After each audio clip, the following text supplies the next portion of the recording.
Magandang hapon po sa inyong lahat. Ayan, at muli po sa oras na ito ay magkakaroon po ulit tayo ng Bible study at ako po ang makakasama nyo sa hapon na ito.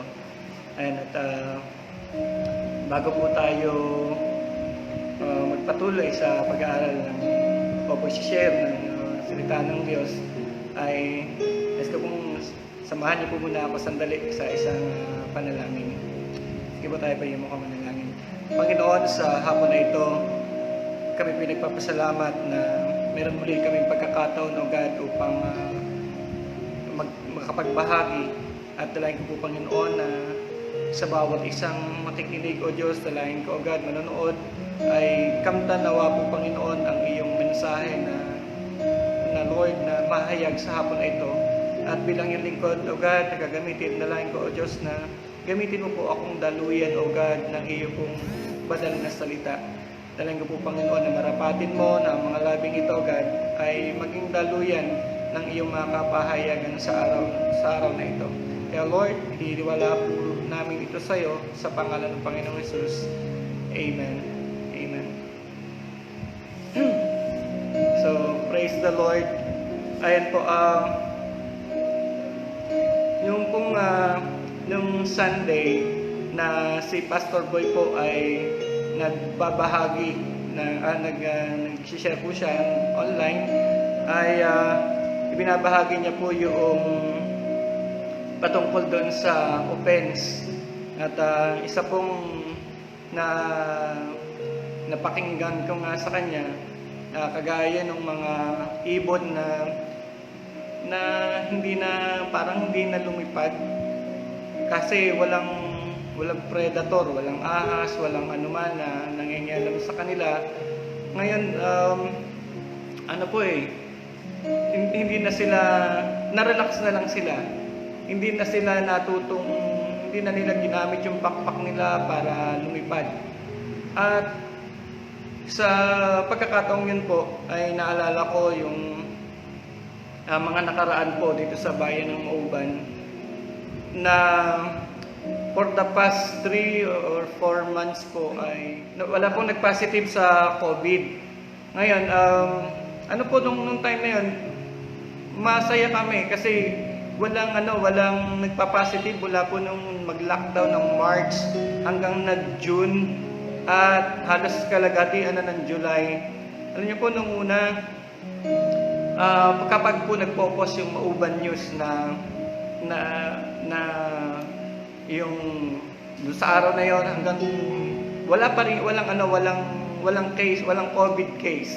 Walang nag-positive sa COVID. Bagamat meron pong testing na ginagawa, ngunit wala pong nag-positive. Alam niyo po, nung una, ang daming mga nagko-comment na wow, praise the Lord, very good.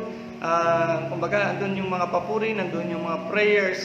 Pero katagalan po, wala nang halos hindi na pinapansin yung post ng Mauban News na walang COVID, na walang nag-positive sa COVID.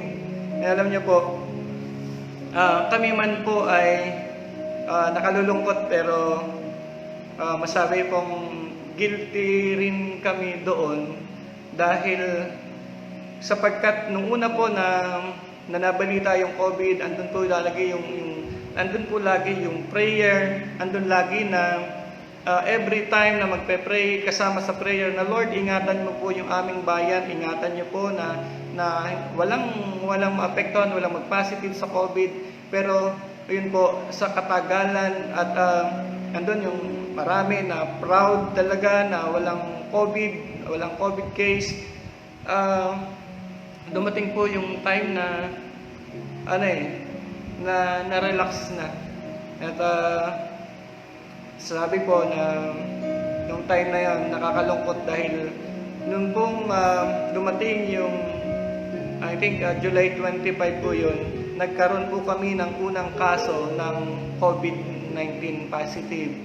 At nung mabalitaan po namin yon, nalungkot po kami, nang hina sapagkat isang bagay po, alam namin meron din po kaming pagkukulang kung bakit nakapasok yung COVID. Nakalulungkot man po na maibahagi ko po ito sa inyo, pero nais ko lang din po patuloy na ibahagi ito upang sa gayon ay makita natin kung ano yung ating mga responsibility na pinagkakatiwala sa atin ng Panginoon. At doon nga po, nung Sunday na yun, kung malaman namin yung balita na yun, naalala ko po yung binabanggit sa Ezekiel chapter 33. Sabi nga dito, yung tungkulin ng bantay. At yun po, nag-remind po ito sa akin mismo na mayroong tungkuling gagampanan ng bawat isa po. Mayroong tungkuling gagampanan ang bawat isang believer, ang mga tinawag niya, pinili niya. At ayun po, binalikan ko po yung tungkulin ng bantay. Sapagkat parang isang biglang nung mangyari po yon, para bang, hello, anong ginagawa nyo? Na-relax po. At aminin ko po nung mga time na yon, napaka hindi na ganoon ka-eager yung pagpe-pray po namin sa nabantayan ng Lord ang bayan, na protection ng Lord ang bayan. Lagi namin mababanggit every time sa prayer, Lord yung bayan namin, Lord na manatili po kaming COVID-free. Ayun nga po, sapagkat walang panganib, walang pangamba, na-relax. Pero ito po, sa pagkakataong ito po yung nais kong ibahagi sa inyo, na yung tungkulin ng bantay. Okay, sabi po dito, sa Ezekiel chapter 33, sinabi si akin ni Yahweh, tao, ito ang sabihin mo sa iyong kababayan. Kapag ipinasasalakay ko ang isang bayan, ay pipili ng isang bantay. Kapag natanawan nito ang sasalakay sa kanila, hihipan niya ang trompeta bilang babala sa mga tao. Sino man makarinig sa babala, ngunit pag walang bahala at pagkatapos mapatay sa tabak, walang dapat managot sa kanyang pagkamatay. Kasalanan na niya kung mamatay siya, pagkat hindi niya pinansin ang babala. Maliligtas sana siya kung siya'y nakinig. Ngunit kung hindi, hinipan ng bantay ang trompeta, pagkakita niya sa mga sasalakay at may napatay sa kanyang kababayan, ito ay pananagutan niya. Ikaw tao ang ginagawa kong bantay ng Israel. Anumang marinig mo sa akin ay sabihin mo sa kanila bilang babala. Kapag sinabi ko sa taong masama na siya'y mamamatay at di mo ito ipinaabot sa kanya upang makapagbagong buhay, mamamatay nga siya sa kanyang kasamaan, ngunit pananagutan mo ang kanyang kamatayan. Ngunit kapag binabalaan mo ang masama, gayon may hindi rin nagbagong buhay, mamamatay siyang makasalanan, ngunit wala kang dapat panagutan. Okay, so yun po yung bagay na sabi ko nga po dito, yung tungkulin ng bantay.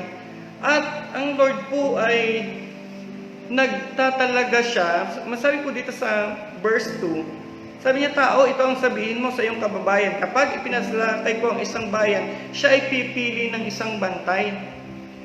So, isang bagay po kung saan manggagaling yung bantay, sino magiging bantay. Nasabi po doon sa verse 2, doon mismo doon sa kalipunan, doon pipili ng isang bantay. Hindi magmumula sa kung saan, hindi magmumula sa langit, kundi yung tao rin ang magsisilbing bantay. Magmumula doon sa kalipunan, doon sa mga tao, doon kukuha ng isang bantay na kumbaga hindi magpapababa para mula sa langit na para magbantay, kundi doon sa grupo, doon sa isang lokalidad o kung saan mang lugar, ay doon kukuha ng isang magbabantay. Naalala ko po na isang layunin po ng pagtatayo ng simbahan ng Rema sa bawat lugar ay para magkaroon ng mga praying church sa bawat lugar. Kaya naniwala po ako, isa sa tungkulin na pinagkatiwala sa atin ng Panginoon ay walang iba kundi ang ipanalangin, ang lugar na kung saan ay napagtayuan ng simbahan. ang manalangin para sa mga tao sa lugar na yon upang hindi po sila mapahamak, upang dumating sa pagkakataon ang mga tao sa lugar na yon ay dumating sa pagkakataon na kilalanin nila ang tagapagligtas. Kilalanin nila ang ating ibinabahagi na walang iba kundi ang Panginoong Hesus. At sa pagkakataon yan po, muli, andun po yung sabi ko, nakaka-guilty na nakikita ko po yung mga sarili namin na nagkulang sa pananalangin patungkol doon po sa pandemic na kinakaharap natin. At ito po, nawa po ay maging pagpapala po ito sa atin na maging isang warning din o reminder na bilang mga kagaya dito sa sinasabi tungkulin ng bantay, ang isa pong bantay ay mayroong task na ibinigay, mayroong tungkulin ng isang bantay na dapat gampanan. Alam niyo po, sabi nga yung bantay, kung maano natin, ang bantay syempre andyan na sa Old Testament nga makikita natin ano bang tungkulin ng isang bantay. Doon po sabi doon sa 2 Samuel chapter 18 to 24 to 27, yung tungkulin ng bantay, ano siya, tatayo siya doon sa mataas na lugar. Syempre, magbabantay nga, titingin siya. At yun ang tungkulin ng bantay. Yung dito, tumayo siya doon sa may bubungan at para makita ang padating, malaman kung ano ang makita, kung may panganib ba o wala. Yan, isa pang halimbawa doon sa ikalawang hari, 9:17, na yung isa, yung bantay tumayo doon sa tore. Para ano? Para alamin niya rin kung mayroong paparating ba, kung ano yung paparating, kung anong dala ng paparating. Ano yun po? Ang tungkulin ng bantay ay napakahalaga. Sadya pong napaka-importante. Sapagkat kung hindi gampanan ng isang bantay ang kanyang tungkulin, nakalulungkot dahil pwedeng ikapahamak ito ng isang lokalidad, ng isang sambahayan, ng isang grupo na nandun po na ito ay maaaring magdulot ng kapahamakan. Kaya isang bagay po na habang binabasa ko po itong mga bagay na ito, nakita na yung isang bantay, bilang tayo po, naniniwala po ako, itinalaga tayo ng Diyos para isang mga bantay o spiritual na tagabantay na kailangang mayroong pagtingin sa bawat pangyayari. Ano kaya ang ipinapahayag ng Panginoon? Hindi po kailangan na tayo yung bantay, hindi dapat na basta lang nakaupo at tahimik, walang ginagawa. Mapapansin po natin ang sinasabi dito sa Ezekiel chapter 33, kailangan marunong siyang makinig. Marunong siyang, yung bantay, kailangan siyang, sabi dito, marunong makinig sa kung ano ang sinasabi ng Panginoon.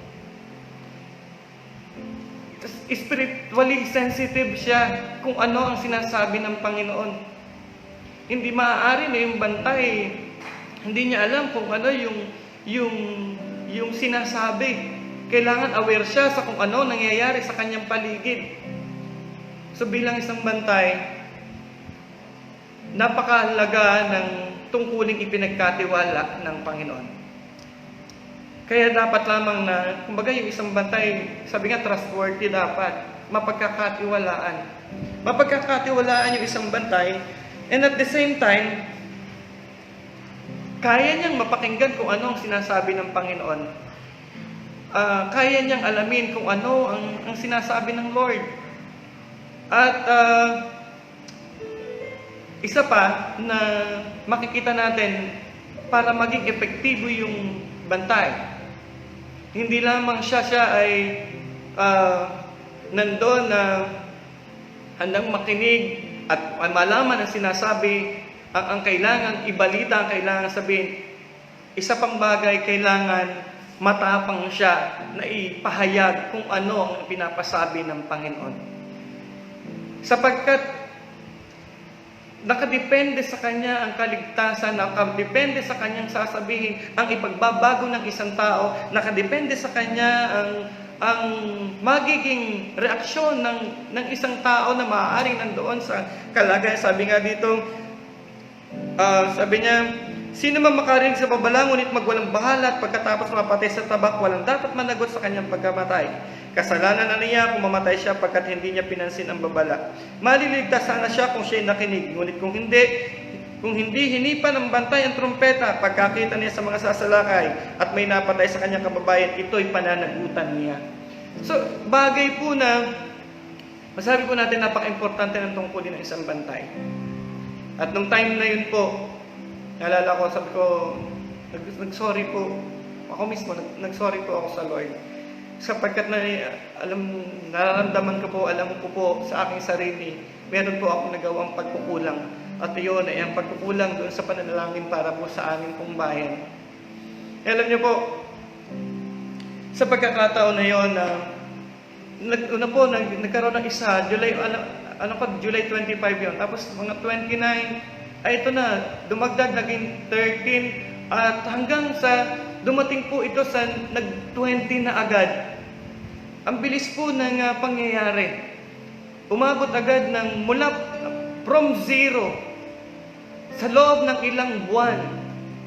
Nung magkaroon ng isa, ang bilis ng pagdami, naka-20 agad. Alam niyo po, na-alarma po talaga kami. At dahil po sa pagka-alarmang yon, praise the Lord, nagkaroon po kami ng pag-aksyon doon sa bagay na yon. Na talagang ito'y kailangan na talagang bigyan ng pansin. Alam niyo po, nagbuo po kami dito sa Mamauban. At praise the Lord, meron pa pong ilang mga outreaches natin, mga workers, na naki-join po sa amin, sumama po sa amin. Nag-conduct po kami, nag-set po kami ng prayer. Ng prayer na marathon prayer for 7 days. I-start po namin ito nung Monday na madaling araw, 1:00. Until now po ay ongoing po yung prayer marathon na bawat oras merong naka-assign na magpe-pray. Bawat oras tuloy-tuloy na merong nananalangin para sa bayan, para mapagtagumpayan po yung pinagdaraanan po ng bayan na talaga pong nagdulot ng takot, nagdulot ng pangamba. At praise the Lord po, sapagkat ngayon, mula nung kami mag-start po ng prayer na yan, until na wala pa pong lumalabas na result. Wala pong lumalabas na result na merong nag-positive. Still, nandun siya sa 20 na number ng positive case. At praise the Lord po, kani-kanina lang, nag-check din po ako doon sa Mauban News. At praise the Lord, meron po ako doon na isang magandang balita, sapagkat yung patient number 1, ang sang-ayon po doon sa balita doon sa Mauban News, ang sabi niya, naka-recover na yung patient number 1. Alam niyo po, isang bagay na nakakagalak na Lord, thank you. May wala po aksidente sa Panginoon. At ito'y tugon ng Panginoon sa maraming nananalangin. Alam niyo po, sasabi ko nga, napakahalaga talaga na ipanalangin mo yung bayan mo. At itinayo ang bawat simbahan ng Rema sa bawat lugar. Wala po ako, kagaya nga po ng sinasabi ni Pastor Boy, kaya tinatayo yan, sapagkat para merong mananalangin, para merong mag-church na magpe-pray doon sa bawat lugar na yan, sa bawat bayan. And praise the Lord po, sapagkat nandun ang pagtugon ng Panginoon. Nandun ang pagsama niya. Alam niyo po, nakita ko meron pang 95 na nakapending, naghihintay ng pagkakataon na lumabas ang resulta nung swab test. Pero, still praying po, na Lord, wala na pong madadagdag na positive case. Nasadya pong nakakatakot, nagbibigay pangamba sapagkat hindi po malaki ang bayan namin. Maliit lamang po ito. At halos napakaano po ng yung family ties na hindi maiwan yung mga gathering, yung pagsasama-sama ng pamilya nandun po. Kaya Ayan, isang nagbibigay po ng pangamba. Pero praise the Lord, sapagkat makikita po natin kung tayo po ay sama-sama, kung gagawin natin, at bilang reminder po, niniwala po ako, reminder po ito ng Panginoon, paaring hindi lamang po sa amin, maging sa bawat isa po sa atin na naka-assign, nakalagay sa iba't ibang lugar. Hindi po aksidente na ililagay tayo ng Panginoon sa mga lugar na yan, sapagkat kalooban ng Diyos na tayo po ang manalangin sa bawat lugar na yan at idulog sa Panginoon ang sitwasyon, ang mga tao sa lugar na yan, sapagkat hindi po itatayo ang simbahan ng Rema sa bawat lugar kung walang magandang plano ang Panginoon sa bawat mamamayan sa lugar na yon. Kaya muli po, salamat po sa pagkakataong ito na naibigay ninyo, na ito na muli tayo, na nag-aaral ng salita ng Diyos. At sana po, itong mensaheng ito ng Panginoon, kapatid, itinalaga kang bantay ng Panginoon. Maaaring hindi doon sa bayan mo, pero maaaring sa pamilya mo. Maaaring doon sa mga kamag-anak mo, doon sa trabaho mo, doon sa lugar mo. Iniwala ako, kaya ka nandyan, sapagkat ipinalaga ka ng Diyos para maging tagapagbantay. Makita mo, matingnan mo, ano ba ang layunin ng Panginoon sa mga tao na yan. Kaya, yun po, sana patuloy lang po tayong maging sensitive sa pinagagawa ng Panginoon, sa sinasabi ng Panginoon, and magkaroon tayo ng boldness, ng courage na ipahayag kung ano ang pinapasabi ng Panginoon. Mag-stand po tayo, kagaya ni Apostol Pablo, sabi nga niya doon sa Gawa 20 verse 26, sabi niya, okay lang, alam ko, nagawa ko na, nasabi ko na lahat, wala akong lilihim. At wala siyang pananagutan. Nawa po ay dumating tayo sa pagkakataon na ganito, na wala tayong katatakutan sapagkat alam natin, ginawa natin ang tungkulin na pinagagawa ng Panginoon. Ang tungkulin na pinagagawa ng Lord sa isang bantay. Muli po, maraming salamat po sa hapon na ito. At bago po tayo magtapos, inaya ko po tayo muling manalangin. Hallelujah. Lord, salamat po sa hapon na ito na sa pagkakataong ito nakapag-aral po kami, nakapagbahagi ng iyo pong salita. I pray, Lord God, sa bawat isang nanonood sa hapon na ito, ang pangusap mo, Panginoon, ang patuloy nilang maranasan, O God. Na Lord, may task, Panginoon, na dapat po namin gampanan bilang isang bantay, O Diyos, na itinalaga mo sa bawat lugar, sa bawat pamilya, sa bawat community, Lord. And I pray, Lord, na matagpuan mo po, Panginoon, na faithful kami, na ginagampanan o God ang task na ibinigay mo sa amin, na pinagkatiwala mo sa amin. Upang hindi, Lord, mapuno ng lungkot ang aming mga buhay nang dahil hindi namin nagawa, Panginoon, ang pinagagawa mo. Lord, find us faithful sa tungkulin na pinapagawa mo po, Panginoon. Sapagkat Ikaw, O Diyos, ay handang tumugon sa amin pong mga panalangin. Na kung kami nga po, Panginoon, ay luluhod, tatawag sa iyo, magpapakumbaba, O Diyos. Tunay nga ang iyong salita, O God, ay tapat at totoo, at pagagalingin mo ang aming bayan. Kaya Lord, salamat po sa hapon na ito. Ikaw ang patuloy na manguna at masunod sa aming pong mga buhay. Maraming salamat po, Ama. Ito pong aming panalangin sa pangalan ng Panginoong Yesus. Amen. So muli po, maraming salamat po. And God bless.